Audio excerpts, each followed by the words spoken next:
So yun, what's up mga boss idol, mga kapakpak at kalapatids. Kamusta na kayo? And bago lang tayo nakapag-iibon ulit dahil busy tayo sa mga Nokis. And syempre, yun nga, busy tayo sa mga Nokis. Kaya ngayon lang tayo nakapag-ibon. And kahapon pala, sumali tayo sa palaro nung Saturday and nanalo naman tayo ng one hit. Nanalo tayo ng one hit pooling ng humigit kumulang na gantimpala. Joke lang.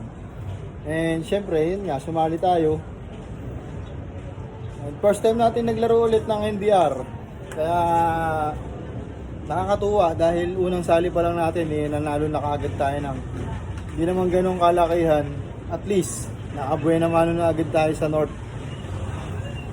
Ito, nagpalipad nga pala tayo ng mga warriors natin. Mga warriors ko, pinalipad natin yung mga ibong ko. Yan. Unti-unti na sila nagbababaan. And papakainin na natin sila. Papakita ko sa inyo yung nanalo nating ibon. Bali, ang ipapangalan ko nga pala sa kanya ay Buyback.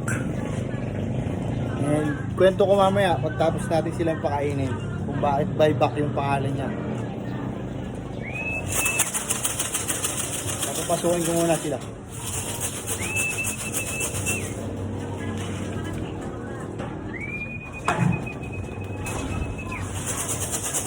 Pakainin natin sila.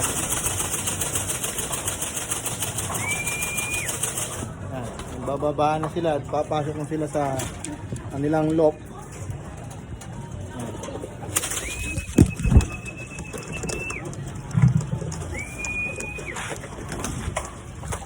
Tumumba pala yung cellphone natin. Hirap nang walang tripod.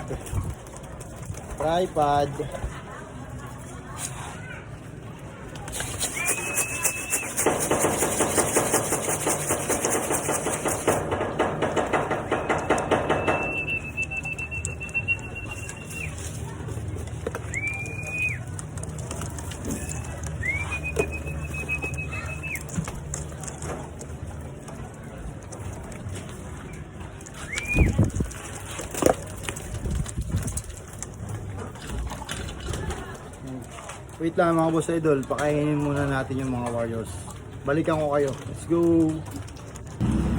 At yun, boss idol, hindi pa rin sila tapos kumain hanggang ngayon. Kumakain pa rin yung mga warriors natin. Ayan sila. Sama-sama na yan, north, south, summer. Bali yung dalawa ko nga palang summer nawawala. Hindi ko alam kung summer yung isa doon o south din. Kasi hindi ko kabisado yung mga ring band nila dahil hindi ko talaga minememorize kasi ayoko magkaroon ng mga paborito. Kasi yung mga paborito, yun yung kadalasang nawawala sa training pa lang, nawawala na kaagad. Kaya hindi ako mahilig sa paborito. Basta kung sino lang yung matira ng training, pagka derby na, tsaka ako na lang minememorize yung mga band number nila. Kasi importante na yung malaman mo yung band number nila pagka derby dahil yun yung ililista mo sa mga form, bawal magkamali kasi baka ma-disqualified ka. And yun, huhulihin natin ngayon yung nanalo natin. Ipapakilala ko sa inyo kung sino siya. Kung sino si Buyback. Ano mo siya? Saan ka na ba? Buyback yun, nakita ko na. Dito pal. Wala, nakita pala sa baba. Ayun. Ang ilap.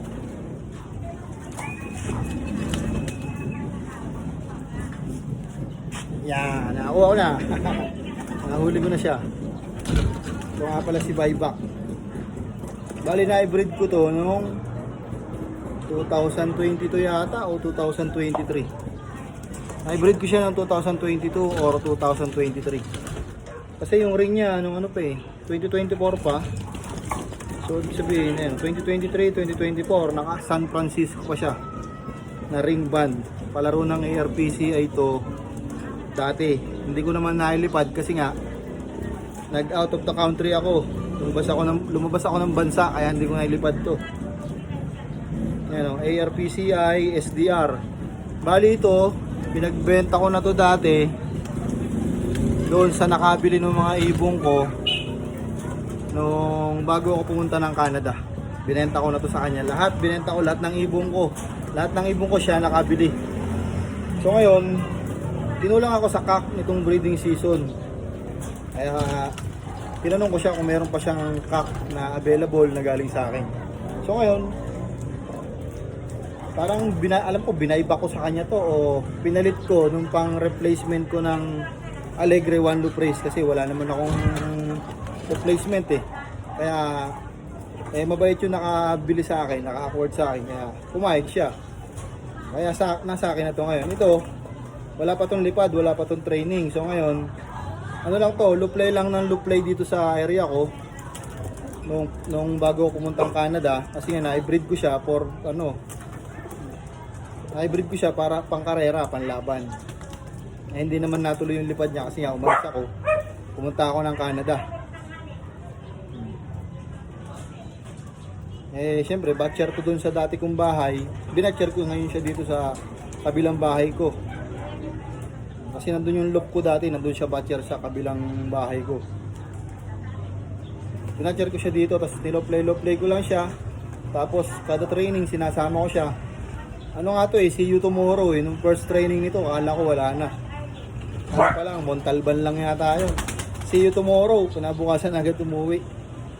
Tapos kahapon, ito na, share ko sa inyo yung nangyari sa kanya. Bali yung mga tropa, mga tiga dito sa amin, sila talaga yung nag-aabang ng mga ibon. Hindi ako nakapag-aabang kasi busy ako sa mga manok, sa mga sisiu, araw-araw, kada umaga.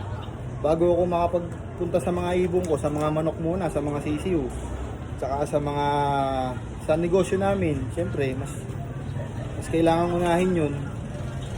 Kaya bago ako makapunta sa mga ibong ko, alas 10 na, alas 9, napaagap na yung alas 8, ganyan. Kaya nagulat ako dito kasi sabi nung isang tropa, ang lagi daw first drop ko pag umuwi, blue bar o checkered. So ngayon naisipan ko sumali nung Saturday. Sinali ko to. Sabi ko, hindi naman po pwedeng yung isang bluebird ko kasi young bird yun. Mahirap umasa sa young bird pagka sa bilis kasi lalo pag pagka ganyan pa lang yung distansya. Syempre, abang ako kahapon, Yung pala, smash. Sabi ko, parang wala pang nagkakalak sa mga tiga Maynila.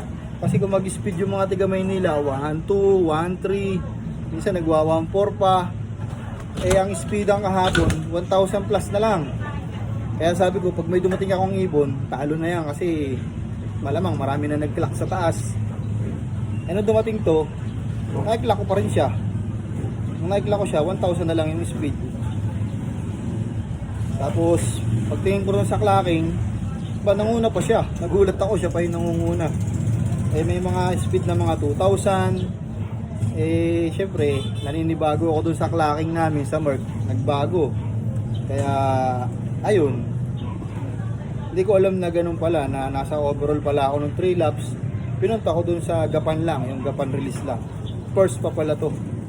Kaya nanalo pa siya kahapon. Nagulat ako. Habol na habol kasi sa asawa niya to. Kaya siguro nagmadali siyang umuwi kahit maulan. Tapos yung asawa niya, yung asawa nito si Asa. Si Asa nga pala yung MacArthur finisher natin. Yung kapatid ni Bulutong na asawa din ni Bulutong. Yun yung kapares nito.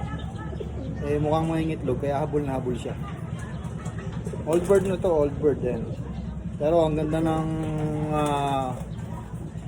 mga buto nito. Ang ganda ng mga buto niya. Pakpak niya. Tapos yan, makikita mo napakalino ng mga mata. Ganda ng pakpak niya. Ayan, buong buo. Kulang lang ng tig-isa, mga 2, 4, 5, pang-anim sa loob. Pang-anim sa loob yung kulang, pero hindi naman hassle sa kanya yung kasi nasa gitna naman. Wag lang yung dulo. And plan ko sana ngayon na gawin na lang siyang breeder, pero itutuloy ko pa rin siya para magkaroon siya ng career. Tingnan natin ano yung magiging career niya sa karera ngayong North. Yan. Bago natin siya gawing breeder talaga natin. Sana makatapos, sana magbigay pa ng maraming panalo. Maraming buenas. Yan. Ito nga pala si Buyback Partida. Buyback Partida ito. Ayan. Gandang ibon ito. So paano mga boss idol, hanggang dito na lang. Hanggang sa muli, i-update ko ulit kayo pagka may karera na kami sa North Derby Race. Sana maganda yung resulta natin doon. Sana tuloy-tuloy yung buenas natin. Let's go!